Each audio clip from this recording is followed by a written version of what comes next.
السلام علیکم ورحمۃ اللہ وبرکاتہ۔ بسم اللہ الرحمن الرحیم۔ 19ویں تراویح۔ آج کا بیان 23ویں پارے کے متعلق ہے۔ کل میں نے سورہ یاسین کے متعلق کچھ باتیں بتائی تھی۔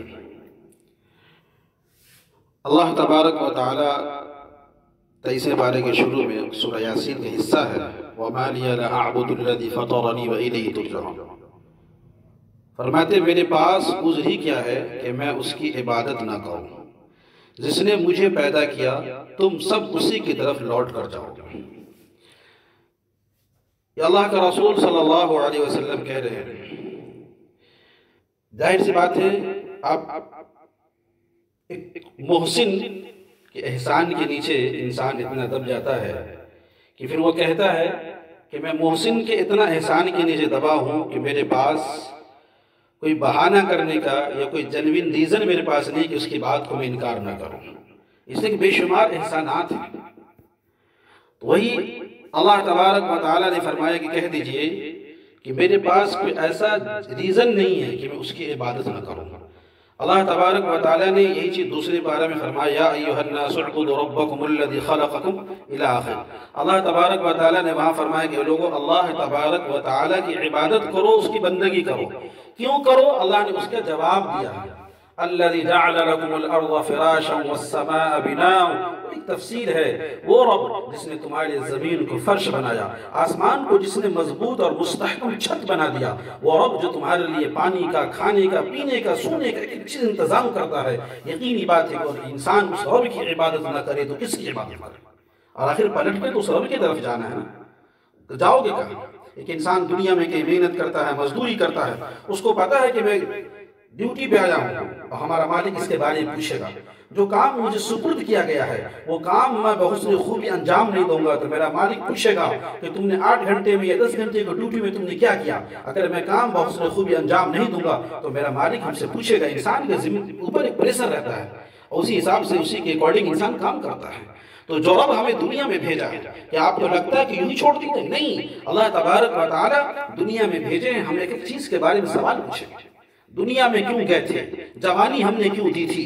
ہم نے زندگی تجھے کیوں دی تھی؟ ہم نے مال تجھے کیوں دیا تھا؟ ہم نے تجھے صحت کیوں دی تھی؟ ایک ایک نعمتوں کے بارے میں سوال پوچھا جائے گا۔ قرآن میں وَإِن تَعُدُّوا نِعْمَةَ اللَّهِ لَا تُحْصُوهَا، کہ اللہ تبارک و تعالیٰ کی نعمتوں کو تم گننا چاہو گے، شمار کرنا چاہو گے، نہیں گن سکتے۔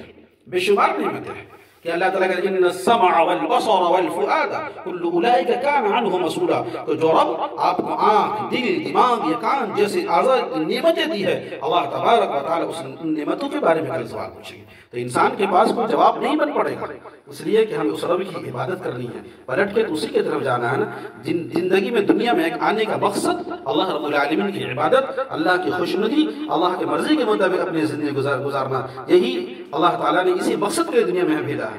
آگے پھر اللہ تبارک و تعالیٰ نے لوگوں کے حالات، قابل افسوس یہ ہے کہ ان کے پاس پیغمبر بھی آتا ہے، کہہ رہے کہ ایسے لوگ جن کے پاس افسوس کر رہے ہیں کہ پیغمبر بھی آتے ہیں اور وہ اس کا مذاق اڑاتے ہیں، اس کو جھٹلاتے ہیں، کیوں بھولتے ہیں کہ کتنی ہی نافرمان امت ان سے پہلے ہلاک ہو چکی ہے۔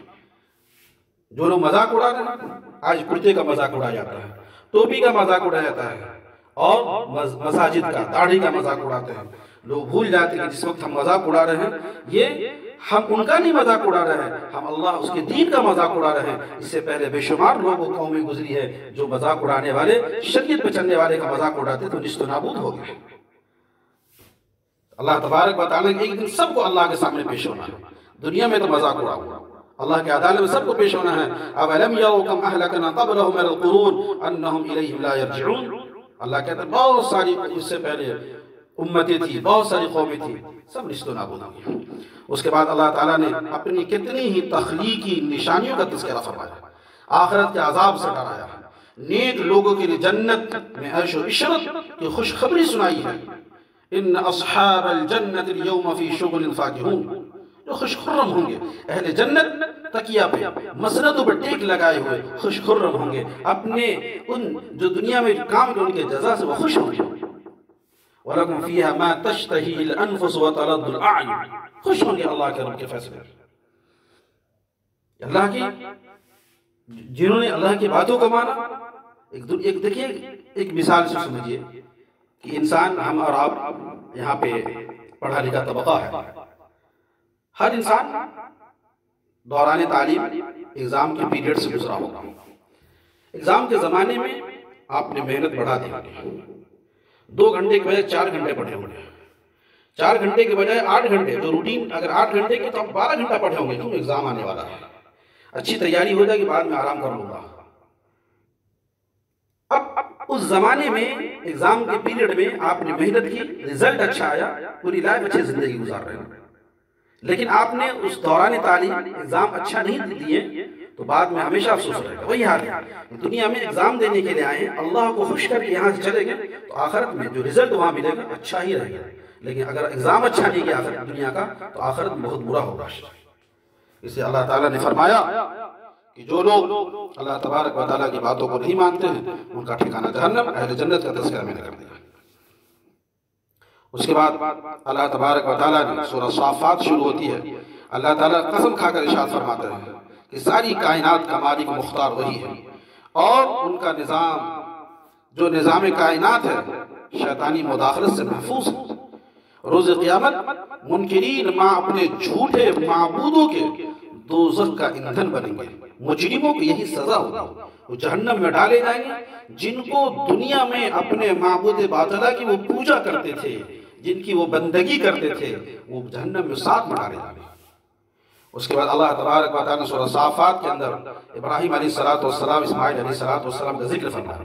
اس کے پیچھے پس منظر یہ ہے کہ چونکہ کفار مکہ جو ہے اللہ کا رسول صلی اللہ علیہ وسلم کی تعلیمات اور نبوت کا انکار کرتے، انحراف کرتے تھے، وہ یہ کہتے تھے کہ بھلا کوئی نبی یہ کیسے ہو سکتا ہے جو کھائے پیے ہم میں سے ہو، نبی ایک ان کی پہچان الگ ہونی چاہیے، ہم ان کو نبی نہیں مانتے۔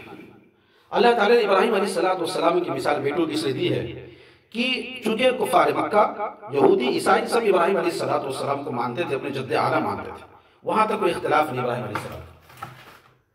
اس کے بعد اختلاف شروع ہوتا ہے۔ اللہ تعالیٰ نے کہا کہ جن ابراہیم کو تم مانتے ہو تو بڑے موحد تھے، توحید پرست تھے، ایک اللہ کی بندگی کرنے والے تھے، وہ تو اپنا ہر معاملہ اللہ کے سامنے رکھتے تھے، اللہ کے سامنے اپنی ضرورتوں کو پیش کرتے تھے۔ ابراہیم علیہ السلام، اسماعیل علیہ السلام کے واقعے کے پیچھے اللہ نے کہا کہ چونکہ ابراہیم علیہ السلام بڑھاپے کے دہلیز کو پہنچ گئے تھے اور اپنے رب کے سامنے فریاد کر رہے ہیں، میرے مولا میں بوڑھا ہو چکا ہوں، میرے پیچھے میرا کوئی وارث نہیں ہے، یا اللہ مجھے نیک بیٹا عطا کر دیجیے۔ اللہ تبارک و تعالیٰ نے کہا ابراہیم تم نے نیک بیٹا کی دعا کی ہے، لیکن میں تجھے حلیم اور بردبار بیٹا عطا کروں گا۔ حلیم کے معنی آتے ہیں نیک کے ساتھ حلم کی صفت، یعنی آنے والے مصیبتوں میں پریشانیوں میں صبر کرنے کا مادہ اس کے اندر ہوتا ہے۔ بہرحال اسماعیل علیہ السلام، اللہ تبارک و تعالیٰ ابراہیم علیہ السلام کو اسماعیل علیہ السلام کی شکل میں تحفہ عطا فرماتے ہیں۔ اس کے بعد ایک امتحان کا سلسلہ شروع ہو جاتا ہے۔ جب چھوٹے بچے ہوتے ہیں اللہ حکم دیتے ہیں کہ ان بچوں کو، ان کی والدہ کو، شیرخوار بچوں کو بالکل وادی غیر ذی زرع چٹیل میدان میں چھوڑا۔ اللہ کا حکم تھا، ابراہیم علیہ السلام چھوڑا دے۔ کچھ بڑے ہوتے ہیں، دوسری آزمائش، اس امتحان میں بھی کامیاب ہو جاتے ہیں۔ دوسری آزمائش فلما بلغ معه السعي، بلوغت کی عمر کو حضرت اسماعیل پہنچنے والے ہیں، اللہ تعالیٰ پھر آزماتے ہیں کہ ابراہیم کے دل میں، میرے خلیل کے دل میں میری زیادہ محبت ہے یا اپنے بیٹے کی۔